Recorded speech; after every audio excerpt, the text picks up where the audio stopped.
Competitor never wins. Grand Prix 2000 winner, Mr. Ravichandra to interview. Hey, మన రవి గారి interview రా. నమస్తే రవి గారు.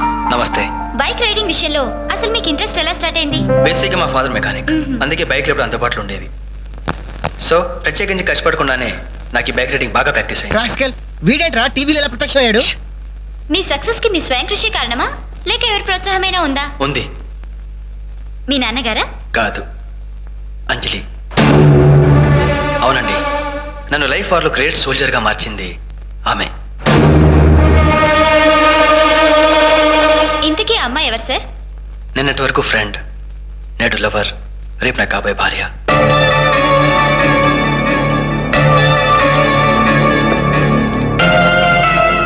హలో జెమిని టీవీ, ఇప్పుడు మీ ఛానల్ ఇంటర్వ్యూ చేస్తున్న రవిచంద్ర చెన్నైలో ఎక్కడున్నారో చెప్తారా?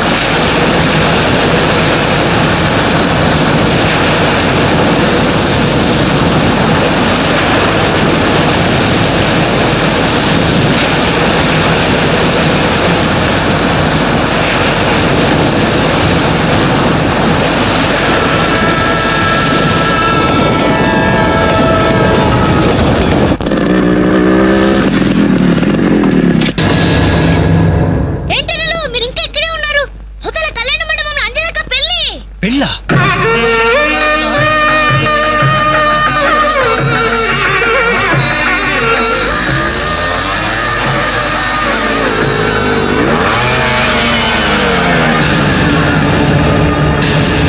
ఏంట్రా అలా చూస్తున్నావు? పిలవరా నీ కూతుర్ని. అంజలి, అంజలి ఎక్కడున్నావు? రవి ఏంటో ఎల్రై నానా నీకేం తెలియదు, నువ్వు ఊరుకో. అంజలి రావే బయటికి. మర్యాదగా నువ్వు వస్తావా? మేమే వచ్చి నిన్ను ఈడ్చుకు రావాలా? ఏయ్ అంజలి రావే.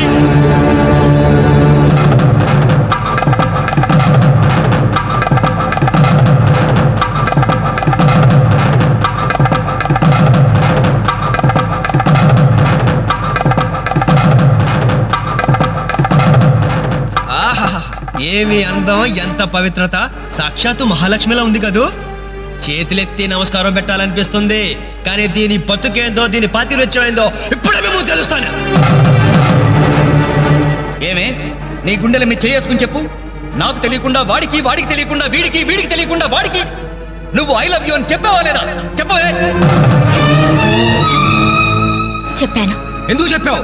నువ్వు ప్రేమించడానికి నలుగురు, పెళ్లికొకడా. నువ్వు సరసాలాడడానికి నలుగురు, సరదా తీసుకోవడానికి ఒకడా. ఒకేసారి 5గురిని భరిస్తాకు నువ్వేనా ద్రౌపదిని అనుకుంటున్నావా? చెప్పు, ఎందుకు ఇంత నాటకం నడిపావు? మా జీవితాలతో ఎందుకు ఆడుకున్నావు? నిన్ను ప్రేమించిన నేరానికి మమ్మల్ని ఎందుకు పిచ్చివాళ్ళని చేశావు? చెప్పవే, చెప్పు.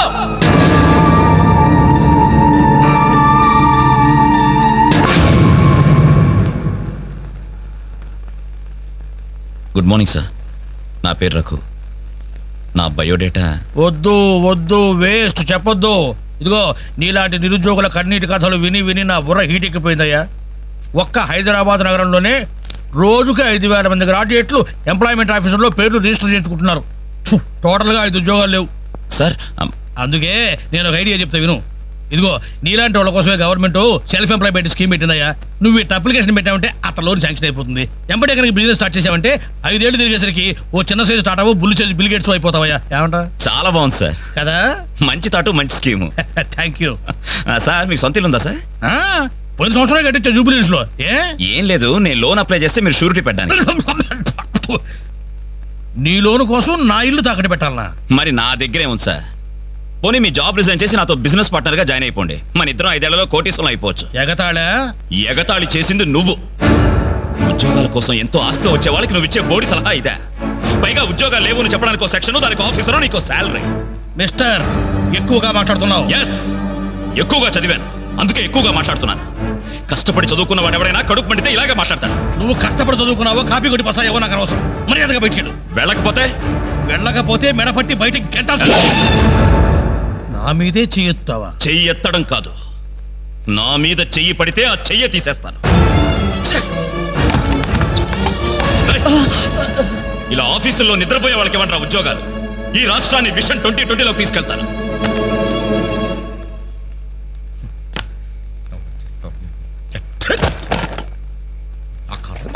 ఇవన్నీ చూడాలి.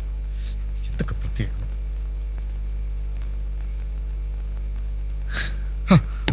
ఎందుకలా ఉన్నారండి? నా ఉద్యోగానికి రాజీనామా ఇవ్వాలనుకుంటున్నాను. ఏమైంది నాన్న? నేను ట్రైన్ డ్రైవర్ను హంతకుడినో అర్థం కావట్లేదమ్మా. ఎవరో ఇద్దరు ప్రేమికులు, వాళ్ళ ప్రేమ ఎందుకు విఫలమయ్యిందో చివరికి నా ట్రైన్ కింద పడి ఆత్మహత్య చేసుకున్నారు. కర్మ.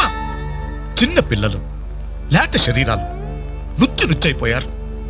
తల ఎక్కడుందో ముంట ఎవరితో తెలియకుండా మాంసం ముద్దలైపోయారు. ఛీ! బ్రతకడానికి లేని ధైర్యం చావడానికి ఎలా వస్తుంది? వాళ్ళకే ఒక్క క్షణం కళ్ళు మూసుకొని హ్యాపీగా చావడానికి సిద్ధపడ్డారు. కానీ వాళ్ళ మీద ప్రేమ పెంచుకొని ఆశతో బ్రతుకుతున్నారే కన్నవాళ్ళు, వాళ్ళ గురించి ఒక్క క్షణం ఆలోచించరే. ఛీ! అవును, ఇంతకీ మన పుత్రరత్న ఎక్కడా? అదేదో ఇంటర్వ్యూ ఉందని. అబద్ధం చెప్పొద్దు. వాడి టైంలో ఎక్కడుంటాడో నాకు తెలుసు. ఆ ముండి గోడ మీద ఆ చెత్త గ్యాంగ్తో పువ్వు అని దమ్ము కొడుతూ బావర్చి కబుర్లు చెప్తూ ఉంటాడు. రేయ్, ఇంటర్వ్యూకి వెళ్ళావు కదరా, ఏమైంది? ఏమవుతుంది? Same old story. అయితే ఈ రోజు కూడా ఎవరైనా కొట్టొచ్చావా? చదువుకున్న నేరానికి నన్ను నేనే చెప్పుతో కొట్టుకుని వచ్చేసాను. ట్రైన్ వచ్చింది, మీ నాన్న డ్యూటీ దిగుతాడేమో. ఆయన డ్యూటీ అయిపోయి ఎప్పుడు ఇంటికి కూడా చేరుంటాడు. అయితే ఈ రోజు కూడా దొడ్డిదారే అనమాట. అంతే మరి.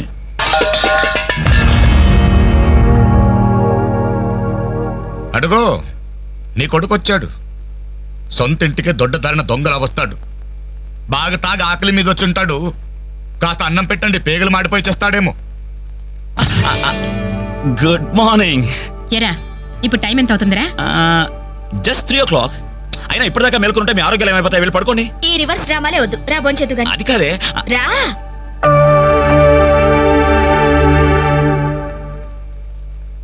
భోంచేసేవా? మ్, ఈ హైదరాబాద్ మహానగరంలో వేకువజామున 3 గంటలకు భోంచేసేవాడిని నిన్నొక్కడినే చూశానురా. ఈ హైదరాబాద్ మహానగరంలో వేకువజామున 3 గంటల దాకా ఓపిగ్గా మేలుకుని కొడుకుని విసిగించే తండ్రిని నేను ఒక్కడనే చూస్తున్నాను. మాటకి మాట జవాబు చెప్పడం కాదు. చెప్పు, ఇప్పటిదాకా ఎక్కడికి వెళ్ళొస్తున్నావు? ఫ్రెండ్ ఇంట్లో ఏదో ఫంక్షన్ ఉందని. నేను నిన్ను అడగలేదు. చెప్పు, ఎక్కడికి వెళ్ళొస్తున్నావు? బయటికి. బయటికంటే? బయటకి. అదే, ఎక్కడికి? బయటకి.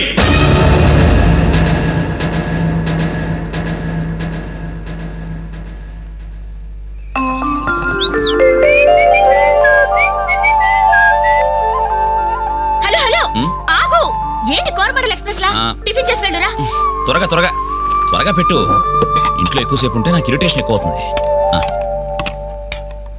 అబ్బా, ఇడ్లీ మెత్తగా అమ్మలా ఉంది. మరి నాన్నం తగిలించు. నాన్న? నానంటే మంట కదా, కారం, కారప్పొడి.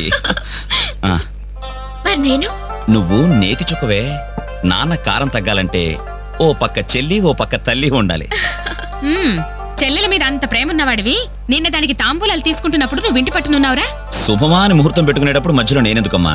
నాన్నను చూస్తే నాకు టెన్షన్, నన్ను చూస్తే ఆయనకి ఇరిటేషన్. ఈ తండ్రి కొడుకులు వారు చూసి పెళ్లి కొడుకు పారిపోయేవాడు. ఆయన బార్డర్ సెక్యూరిటీ ఆఫీసర్. ఇలాంటి వాళ్ళు ఎన్నో చూసుంటారు. ఆ వారు వేరమ్మా, అది కంట్రీ వారు, ఇది సెంటిమెంటల్ వారు. నీ పద్ధతి చూస్తుంటే రేపు పెళ్లికి కూడా ఇంట్లో ఉండట్లేవే. ఎందుకుండమ్మా, నీ పెళ్లికి తోరణాల దగ్గర నుండి విస్తరాకుల వరకు అన్ని దగ్గర నేనే చూసుకుంటాను. వస్తాను. ఆగు, ఎక్కడికి వెళ్తున్నావు? బయటికి. బయటకంటే? బయటకి. బయటకి బయటకి బయటకి ఎక్కడికి బయటికి? ఓ మగాడు బయటికి వెళ్తున్నాడంటే ఉద్యోగం చేయడానికి వెళ్తున్నాను, ఉద్యోగం వెతుక్కోవడానికి వెళ్తున్నాను, రాళ్లు కొట్టడానికి వెళ్తున్నాను, లేదు డబ్బు సంపాదించడానికి వెళ్తున్నాను అనే మగతనం సమాధానంలో ఉండాలి.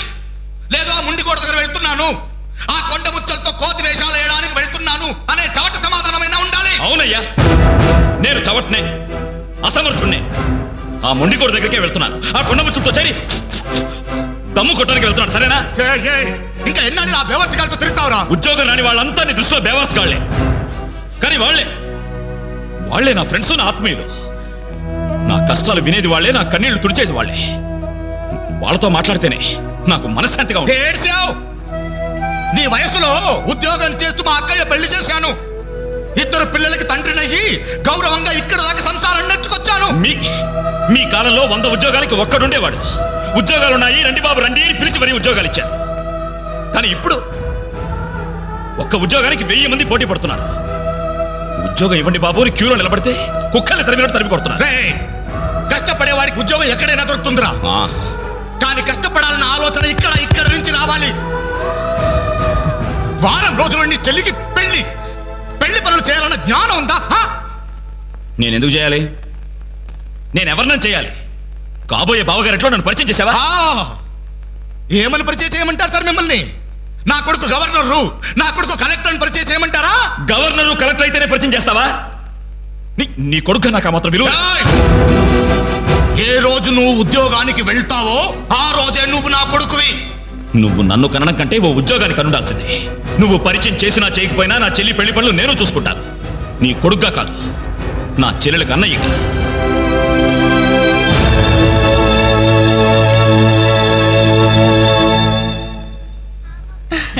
Very good. మీ చెల్లెలు పెళ్ళైన వెంటనే మన పెళ్లి జరిగిపోవాలి. ముందు నాకు ఉద్యోగం దొరకాలి, ఆ తర్వాతే మన పెళ్లి. 5 సంవత్సరాల నుండి ఇలాగే చెప్తూ పోస్ట్ పోన్ చేస్తున్నావు. అవతల మా వాళ్ళేమో పెళ్లి ప్రయత్నాలు చేస్తున్నారు. నాకేమో చాలా టెన్షన్ గా ఉంది. చిత్ర, నువ్వు టెన్షన్ అయ్యి నా టెన్షన్ పెట్టుకో. అన్నీ సక్రమంగా జరుగుతాయి. Don't worry, be happy.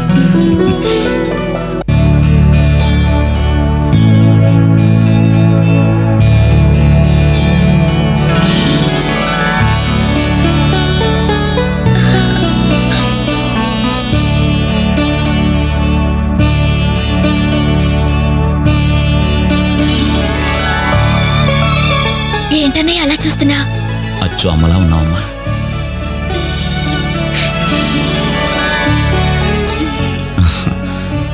అంజలి, చెయ్యి. అప్పు చేసి తీసుకొచ్చావా అన్నయ్య? ఇదే ఆఖరపమ్మా. పెళ్లి కొడుకు చెప్తుందా? పెళ్లి కొడుకు ముందు బట్టలు మార్చుకో, అవతల పూజ మొదలవుతుందంట. ఒక్క నిమిషం, ఇప్పుడే వస్తానరా. ఇదిగో ఏం పర్లేదా, కాస్త లేటుగానేరా. ఈ లోపుగా నేను 4 హాస్టల్ తాగించేస్తాడు. కలపడలే మొక్కలా.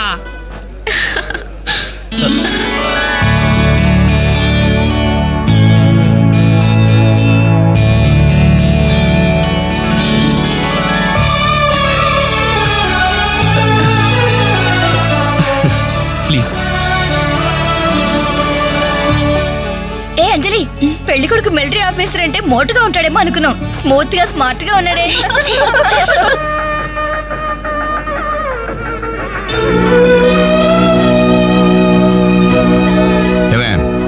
ఇట్రా, ఏమిటండి? ఈ చైన్ రఘుకిచ్చి అల్లుడు గారికి వేయమని చెప్పు. రేపు మగపెళ్లి వాడి నుండి బావమరిది ఏమిచ్చాడన్న మాట రాకూడదు. ఆ ఇచ్చేదేదో మీరే ఇవ్వచ్చు కదండి. నేను ఇస్తే వాడిని అవమానించడానికి ఇచ్చాననుకుంటాడు. నువ్వు వెళ్ళు, నేను గుడికి వెళ్ళొస్తాను. రఘు, ఉమ్, ఇలారా. ఏంటమ్మా? ఈ చైన్ తీసుకెళ్లి పెళ్లి కొడుకు ఇవ్వరా. ఎవరిచ్చారు? మీ నాన్నగారు. నేనే మొక్కల తర్వాత కలుపుతారు, ముందు నీ వందరాని. ఇదిగో 100. ఎంతైనా మగ పెళ్లివారు మగ పెళ్లివారే. ఎంత దర్జాగా పేకాడుతున్నారు. ఏమండ పెళ్లి ఎప్పుడో తెల్లారుజామున 3 గంటలకి. ఏం పర్లేదు, మీరు కూడా వచ్చాయని ఏమండ. రండి రండిరా. రండి, నువ్వు వేరే మొక్క. ఏంటమ్మా ఇంత లేటు? తొందరగా పదండి. మీరెళ్ళి అమ్మాయి రెడీ అయిందేమో చూడండి. రానివ్వండి బాబు, రానివ్వండి. ఫుల్ కౌంట్ రానివ్వండి. ఒరే, మొక్కలు తిరిగిన మొగోళ్ళతోటి పోటీకి వచ్చారా?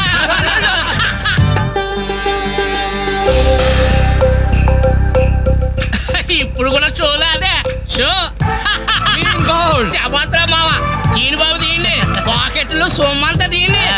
అలా చూస్తారే, తీయండి. Cash down, cash down. తర్వాత ఇస్తాను, మరొక ఆట ఏంటి? ఏంటి బాబు, మరో ఆట అయ్యాలా? పాపం పాకెట్ ఖాళీ అయినట్టుందన్నా. పాకెట్ ఖాళీ అయితే మాత్రమేంద్రా, మెడలో చైన్ ఉంది, ఏడు కుంకరాలు ఉన్నాయి. పట్టుకోడు తీసి ఆడమంటే సిగ్గుపడాలి కానీ మెడలో చైన్ తీసి ఆడడానికి తీయబోయే చైన్ తీయే. అలా చూస్తామని తీయే. ప్యాకేయ్.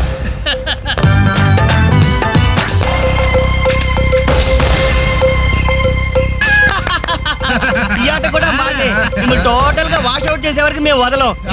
డబ్బులు ముందు మొక్కలే, తర్వాత డబ్బులు ఇస్తాం. అప్పా, అప్పు గిప్పు జాంతానాయి. ఉంటే డబ్బులు తీ, లేకపోతే ఒంటి మీద నగలు తీ. వాళ్ళ ఒంటి మీద వస్తువులు ఎక్కడే రా, వేసుకుని చొక్కాలు తప్ప. తీయండి బాబు, చొక్కాలు తీయండి. ఏంట్రా వాగుతున్నావు? పద్ధతి కాదు బ్రదర్, మర్యాదగా చొక్కా వదులు. నీకు మర్యాద ఏంట్రా? కొట్ట.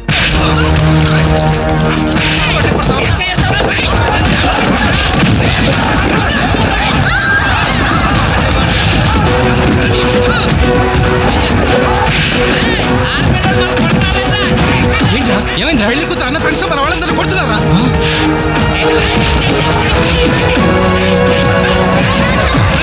ఏంట్రా? ఏమిట్రా? పెళ్లి కొడుకు ఫ్రెండ్స్ మన వాళ్ళని కొడుతున్నారు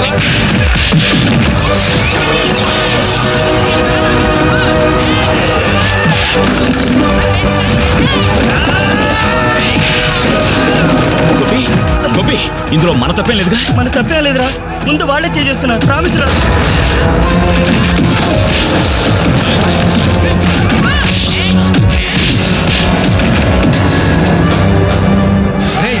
కాబోయే బావని కనీసం మర్యాద కూడా లేకుండా మా మీద చేసుకుంటావరా? ఎప్పుడో వేకువజామున 3 గంటలకి నా చెల్లి మెళ్ళలో తాళిబొట్టు కట్టిన తర్వాత నువ్వు నాకు బావవిరా. కానీ వీళ్ళు పుట్టినప్పటి నుంచి నాకు ఫ్రెండ్స్ రారా.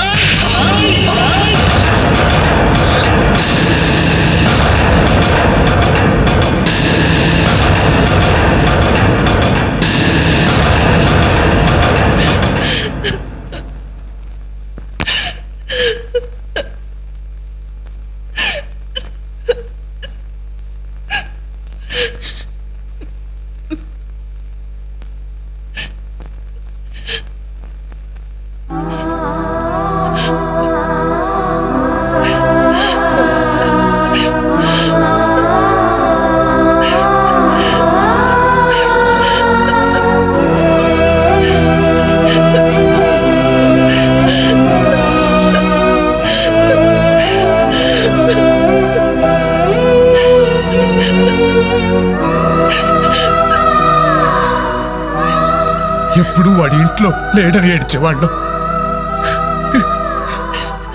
ఇప్పుడు వాడు ఉన్నందుకు ఏడవాల్సి వచ్చిందమ్మా.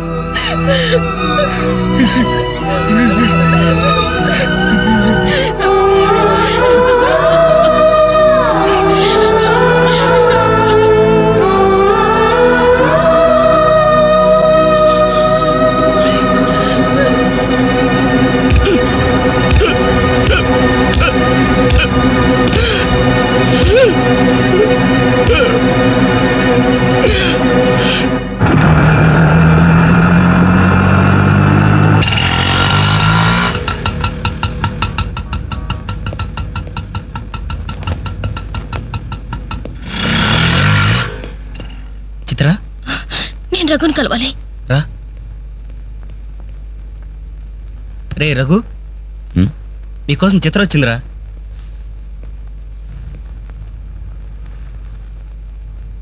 చిత్ర, ఏమిటిది? మా వాళ్ళు నాకు వేరే పెళ్లి నిర్ణయం చేశారు, అందుకే ఇల్లు వదిలి వచ్చేసాను. తొందరపడ్డావేమో చిత్ర. ఇంకా అక్కడే ఉంటే బలవంతంగానైనా నా పెళ్లి చేస్తారు. చిత్ర, నా చెల్లెలి పెళ్లి నా వల్లే ఆగిపోయింది. ఇంట్లో వాళ్ళకి మొహం చూపించలేక వారం రోజుల నుంచి ఇక్కడే ఉంటున్నాను. ఈ పరిస్థితుల్లో నాకు తెలుసు నువ్వు నీ పరిస్థితి గురించి ఆలోచిస్తున్నావు. నా గురించి కూడా కొంచెం ఆలోచించు. ఒక ఆడపిల్లని గడప దాటి పెట్టుతో సహా బయటకు వచ్చానంటే మా ఇంట్లో ఏం జరిగి ఉంటుందో ఊహించు. ఇంకా నా వల్ల కాదు, వెంటనే మన పెళ్లి జరిగిపోవాలి. చిత్ర, మూర్ఖంగా మాట్లాడద్దు. అన్నిటికీ పెళ్లి సమాధానం అనుకుంటే అలాగే చేసుకుందాం. అదిగో కనబడుతుంది ఆ దేవాలయం. అక్కడికి తీసుకెళ్లి ఓ పసుపు తాడు కడతాను. ఫ్రెండ్స్ వస్తారు, ఆశీర్వదిస్తారు, ఏదో తోచిందిస్తారు, వెళ్ళిపోతారు. ఆ తర్వాత మన జీవితం ఏంటి, ఎలా బతుకుదాం? అందుకే చిత్ర, ఓ 2 నెలలు ఓపిక పట్టు. నాకు ఉద్యోగం వస్తుంది. రాకపోతే? వస్తుంది చిత్ర, రాకపోతే వస్తుంది. నన్నెవ్వరూ అర్థం చేసుకోరు. ఇంటికెళ్తే మా నాన్న నన్ను అర్థం చేసుకోడు, బయటికెళ్తే చుట్టుపక్కల వాళ్ళు అర్థం చేసుకోరు.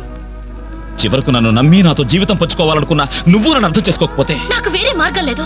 నువ్వు కాదంటే చావనైనా చస్తాను గాని తిరిగి మా ఇంటికి మాత్రం వెళ్ళను. సరే, ఇప్పుడు నన్ను ఏం చేయమంటావు చెప్పు. ఏమండి, రఘు ఇంటికి వచ్చి వారం రోజులు అవుతుందండి. అయితే నాన్న, ఈరోజు అన్నయ్య పుట్టినరోజు. నాన్న, ఏం చేయమంటారు నన్ను? కేక్ కట్ చేసి ఫంక్షన్ పెట్టమంటారా? ఏమే, వాడు పుట్టినరోజని ఇదిగో 10 రోజుల క్రితమే బట్టలు కొన్నాను. తండ్రినే, కానీ వాడు చేసిందేంటి? ఈ రోజు బజార్కి వెళ్తే ప్రతి వాడు ఏమండి మీ అమ్మాయి పెళ్లి ఆగిపోయిందంటే కదా, దానికి కారణం మీ అబ్బాయినంటే కదా అంటుంటే తల ఎక్కడ పెట్టుకోవాలని తెలియక చస్తున్నాను. ఇదిగో నేను లేనప్పుడైనా సరే వాడిని గాని ఈ గడపలో అడుగు పెట్టనిచ్చావో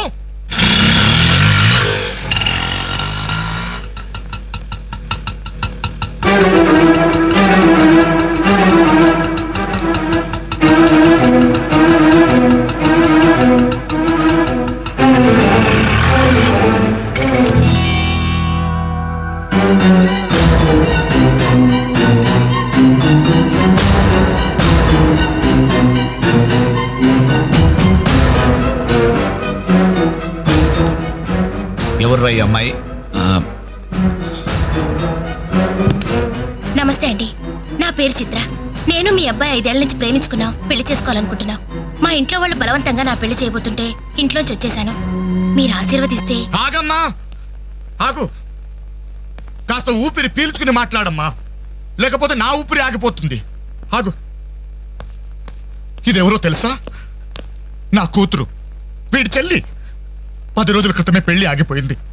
దానికి కారణం ఎవరో తెలుసా? వీడే ఆ దౌర్భాగ్యుడు. అవును, వీడినెలా ప్రేమించావమ్మా? ఓ, ప్రేమించడానికి ఎవడో ఒకడు మగాడు దొరికితే చాలనుకున్నావా? ఒంటి నిండా కండ నిండా రంగు ఉంటే సరిపోతుందా?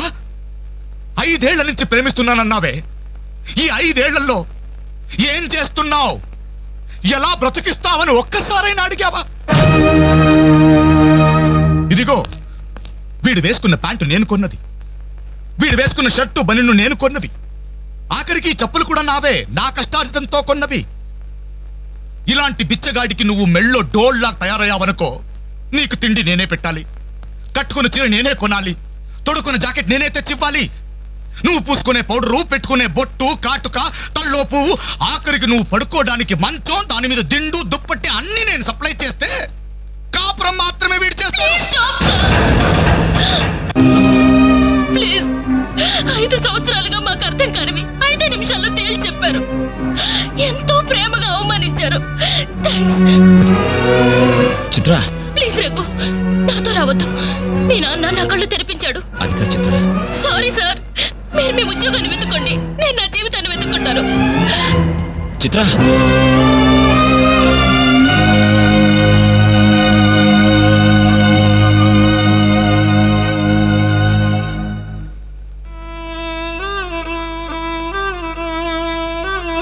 నాన్న, చాలా సంతోషం నాన్న. నా జీవితంలో మర్చిపోలేని అవమానం చేశావు. నన్ను ప్రేమించి నా మీద నమ్మకంతో వచ్చిన అమ్మాయి ముందు నన్ను మాటలతో చిత్రవత చేసి. అవునన్న, ఈ ప్యాంట్ నీది, ఈ చొక్కా నీది, ఇదిగో నే కట్టుకున్న వాచి, వేసుకున్న చెప్పులు అన్నీ నీవే నాన్న. ఆఖరికి ఈ శరీరం, ఈ ప్రాణం కూడా నువ్విచ్చిందే నాన్న. నేను నీ రక్తం పంచుకు పుట్టిన నీ బిడ్డను నాన్న. నాకు నువ్వు కాక ఇవన్నీ ఎవరు, ఇంకెవరిస్తారు నాన్న? తండ్రి అనేవాడు కొడుకుతో 5 సంవత్సరాల వరకు తండ్రిగా ఉండాలి, 15 సంవత్సరాల వరకు గైడ్గా ఉండాలి, 15 సంవత్సరాల తర్వాత ఫ్రెండ్గా ఉండాలి అంటారు. కానీ నువ్వు నాకు ఏ దశలోనూ ఏమీ కాలేదు కదా నాన్న. పైగా 25 సంవత్సరాలు కష్టపడి పోషించిన కొడుకు వ్యక్తిత్వాన్ని ఒక అమ్మాయి ముందు చంపేశావు. నా పుట్టినరోజు నాడు నాకు గొప్ప బహుమానం ఇచ్చావు నాన్న, జన్మ జన్మలకి మర్చిపోలేని బహుమానం. నా పుట్టినరోజు నాడే నేను చంపేశావు నాన్న, చంపేశావు.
అన్నయ్యలాగా మీరు కాకూడదు.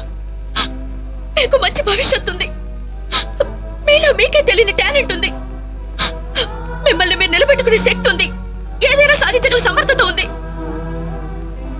మీలో ఉన్న శక్తి సామర్థ్యాలు మొండి గోడల మీద కూర్చోడానికో ఆడపిల్లలు అలవాటు చేయడానికో పరిమితం కాకూడదు. మీలో ఉన్న ప్రతిభను మీరు గుర్తించాలి. మీ జీవితం మీద మీకు నమ్మకం, ఆశ కలగాలి. అందుకే మిమ్మల్ని ప్రేమించాలని చెప్పాను.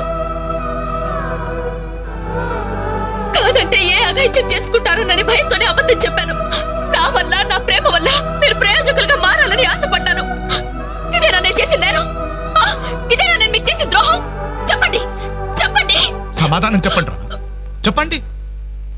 నలుగురు కుర్రాళ్ళతో ఐ లవ్ యూ చెప్తాను నాన్న ఓ కూతురు అడిగితే అలాగే చెప్పమ్మా అని బుద్ధున్న ఏ తండ్రి అనడు. కానీ నేనన్నాను. ఎందుకో తెలుసా? కొడుకు పోతే కన్నవాళ్ళు అనుభవించే చిత్రవద ఎలా ఉంటుందో నాకు తెలుసురా. అదే కడుపు కోత మీ కన్నవాళ్ళు అనుభవించకూడదు. రే, ఒక అమ్మాయిని ప్రేమించడానికి ముందు మిమ్మల్ని కని పెంచి పోషించి చదువు చెప్పించి మీరు ప్రయోజకులు కావాలని ఆశపడే మీ అమ్మ నాన్నలకు మీ ప్రేమను పంచండిరా. ఇప్పుడు లైఫ్ ఎంజాయ్ చేస్తుంటే బాగానే ఉంటుంది. కానీ రేపు 30-35 సంవత్సరాలు అయ్యాక అప్పుడు తెలుస్తుందా జీవితం విలువేంటో అని. రే, గడియారంలోని ముళ్ళుని వెనక్కి తిప్పగలం గాని గడిచిపోయిన నిమిషాన్ని వెనక్కి తీసుకురాలేవరా. మీ జీవితాలు మొండి గోడల మధ్య సమాధి కాకూడదు. అశాంతితో ఆత్మహత్యలు చేసుకోకూడదు. అయోమయంలో పిచ్చి వాళ్ళుగానో అప్రయోజకులుగానో అసమర్థులుగానో మారకూడదు. యూత్ బాగుండాలి. ఇప్పటి కుర్రాళ్ళు కంప్యూటర్స్ తో పోటీ పడుతున్నారా? మీలాంటి కుర్రాళ్ళే పుల్లెల గోపీచంద్, విశ్వనాథ్ ఆనంద్, సచిన్ టెండూల్కర్ అలా కారణాలు మీకు. బాగున్నారు మీరు. Youth our future. బాగున్నారా? బాగుండాలి.